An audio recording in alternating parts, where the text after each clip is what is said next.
ನಮಸ್ಕಾರ ವೀಕ್ಷಕರೇ, inside rush ನ್ಯೂಸ್ಗೆ ಸ್ವಾಗತ. ನಾನು ವಿನುತಾ.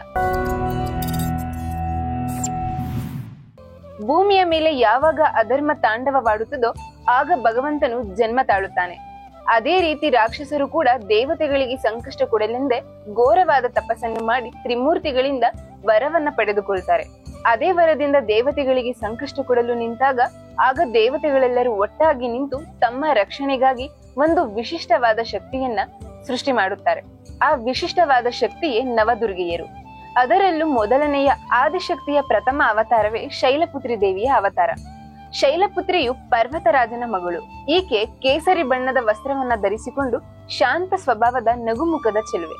ಶೈಲಪುತ್ರಿಯು ಹಿಂದಿನ ಜನ್ಮದಲ್ಲಿ ಶಿವನ ಸತಿಯಾಗಿ ದಕ್ಷ ಪ್ರಜಾಪತಿಯ ಮಗಳಾಗಿ ಜನಿಸಿದ್ದಳು.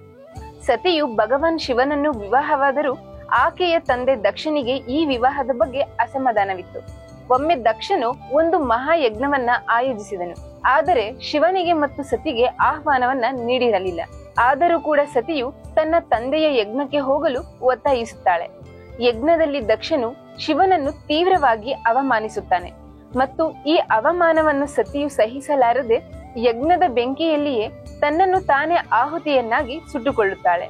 ತನ್ನ ಪತಿಯಾದ ಶಿವನನ್ನು ಕಳೆದುಕೊಂಡ ದುಃಖದಿಂದ ಆಕೆ ಮತ್ತೆ ಹಿಮವಂತನ ಮಗಳಾಗಿ ಪಾರ್ವತಿಯ ರೂಪದಲ್ಲಿ ಜನ್ಮವೆತ್ತುತ್ತಾಳೆ. ಈ ಜನ್ಮದಲ್ಲಿ ಆಕೆ ತನ್ನ ತೀವ್ರ ತಪಸ್ಸಿನಿಂದ ಶಿವನನ್ನು ಮತ್ತೆ ತನ್ನ ಪತಿಯಾಗಿ ಪಡೆದುಕೊಳ್ಳುತ್ತಾಳೆ. ಶೈಲಪುತ್ರಿಯ ಈ ಕಥೆಯು ಶಿವ ಪಾರ್ವತಿಯ ದೈವಿಕ ಸಂಬಂಧವನ್ನು ಮತ್ತು ಆಕೆಯ ಶಕ್ತಿಯನ್ನ ಸಂಕೇತಿಸುತ್ತದೆ.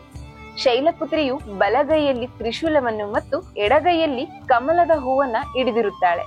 ಆಕೆಯ ವಾಹನವು ನಂದಿಯಾಗಿದೆ. ನವರಾತ್ರಿಯ ಮೊದಲ ದಿನ ಶೈಲಪುತ್ರಿಯ ಪೂಜೆಯನ್ನ ಘಟಸ್ಥಾಪನೆಯೊಂದಿಗೆ ಆರಂಭಿಸಲಾಗುತ್ತದೆ. ಈ ದಿನ ಭಕ್ತರು ಶುದ್ಧವಾದ ಬಟ್ಟೆಯನ್ನ ಧರಿಸಿ ದೇವಿಗೆ ಬಿಳಿಯ ಹೂಗಳನ್ನು, ತುಪ್ಪದ ದೀಪ ಮತ್ತು ದೇಸಿ ತುಪ್ಪದ ಭೋಗವನ್ನ ಅರ್ಪಿಸುತ್ತಾರೆ. ಇನ್ನು ಈ ಕೆಳಗಿನ ಮಂತ್ರವನ್ನ 108 ಬಾರಿ ಜಪಿಸುವುದರಿಂದ ನಮಗೆ ಸುಖ, ಶಾಂತಿ, ನೆಮ್ಮದಿಯು ಬೇಗ ಲಭಿಸುತ್ತದೆ. ಓಂ ದೇವಿ ಶೈಲಪುತ್ರಿಯೈ ನಮಃ. ಈ ಮಂತ್ರವನ್ನ 108 ಬಾರಿ ಜಪಿಸಿ.